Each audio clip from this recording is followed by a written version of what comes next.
If you notice, Jeremy just busted out the back window.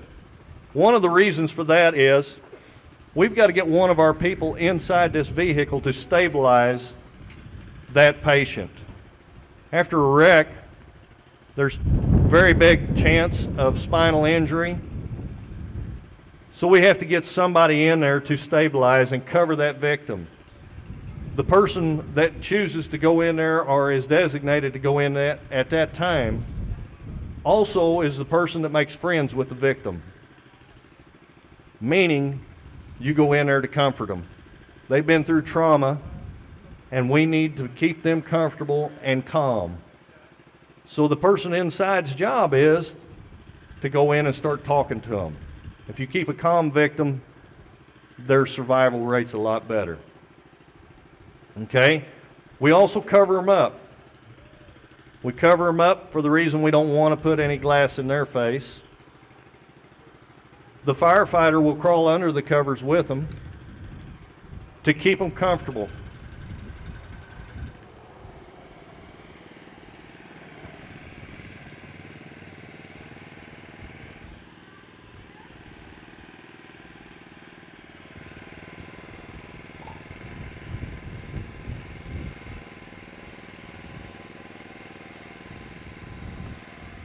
Now, as these guys are hooking up their tools of choice, we do have 2 of our trucks that are equipped with extrication equipment. Most of you know it as the Jaws of Life. It's not just jaws. They have spreaders. They have rams. We have a little tool that we can cut the brake pedals.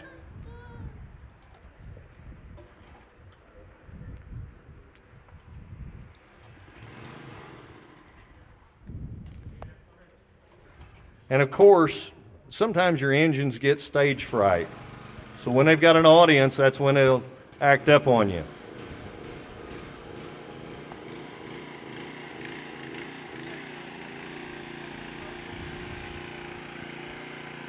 We train with extrication at least once a year as a designated training. We also train more often.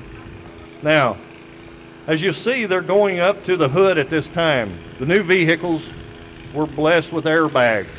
Airbags are your best friend if you're in the car.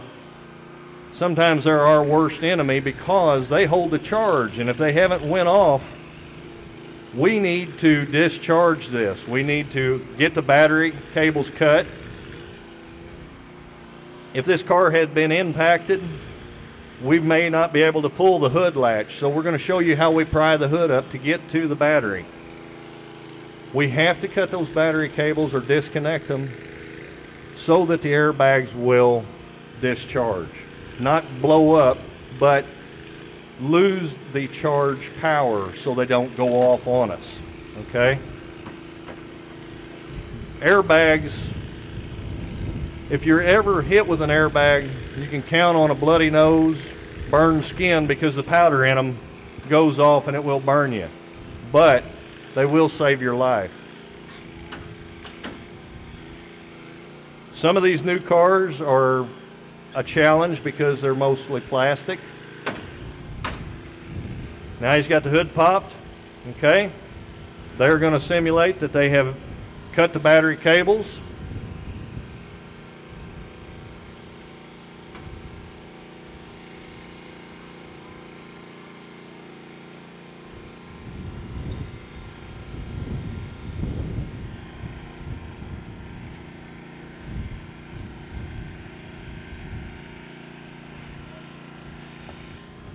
What they're doing right now with that tool, they're making a point where that they can stick the jaws in to make a spread. The jaws are so big that you have to make an entrance point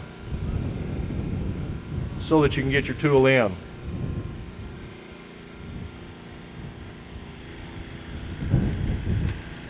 There are numerous ways to open a car up. Some of the new ones, you enter from the front like they're doing now. You can bust that hinge. Sometimes we will pry from the other way. Now, if you'll notice the jack mopping, He's standing against that door, and there's a reason for that, because when that door pops open, sometimes it will spring wide open and swing around. He's actually keeping that from happening to cause further damage to one of our firefighters, or if the patient was impaled by that door, it keeps that from causing them further injury.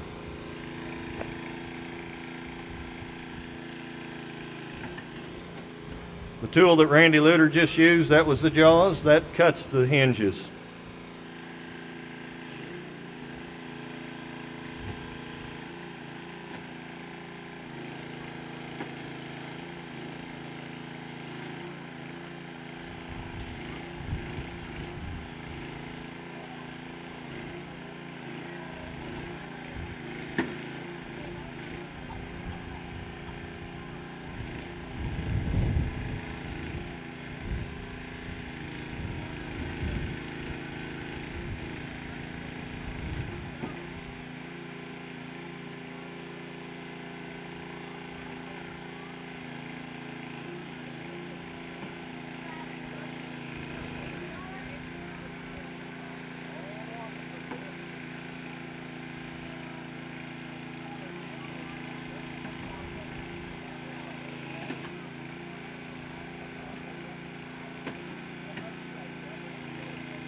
Now, if you're the one in that car, you seem like it takes forever to do this.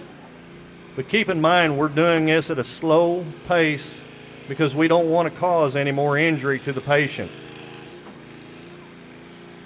And some of these cars, like I said, are a challenge because there's a lot of plastic in them.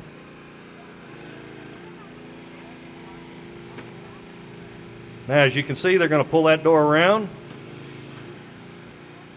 They're going to cut the or pry the pin. See, they can pry that off that pin of your door latch.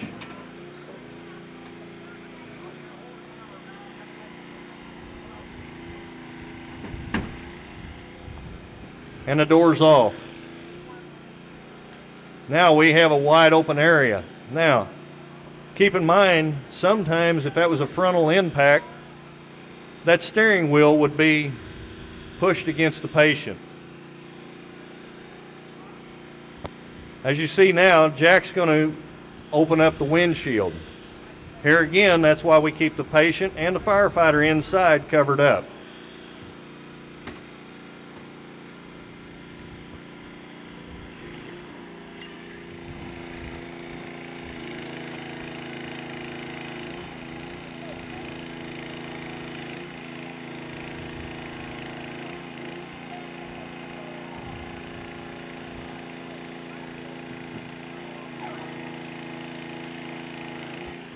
They're going to take the other door off.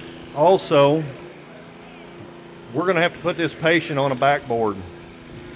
Okay, we got to get more people in there, and we got to be able to slide that backboard in to get that patient out.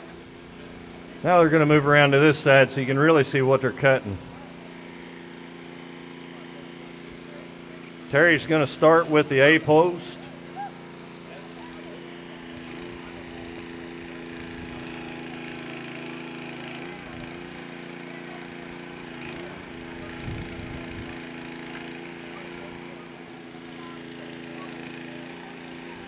Okay, Terry has the B post cut. Now he's going to go to the C post.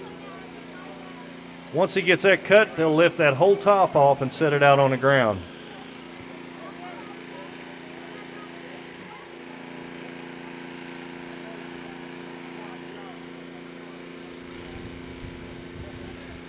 As you'll see, they're going to roll this one back over the top. Okay? Now they have full access to that patient.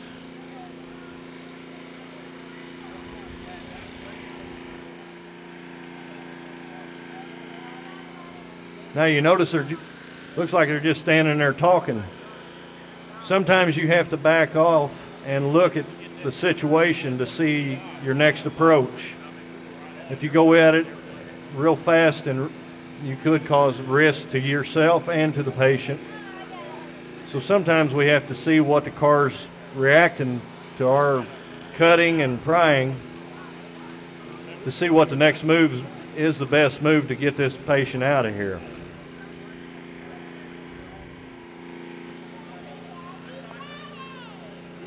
Now our medical people have showed up. They're ready to start removing the patient. Look where Garrett's hands are still yet. He never moved his hands away from that patient's head in case of spinal injury. He has maintained C-spine. Okay?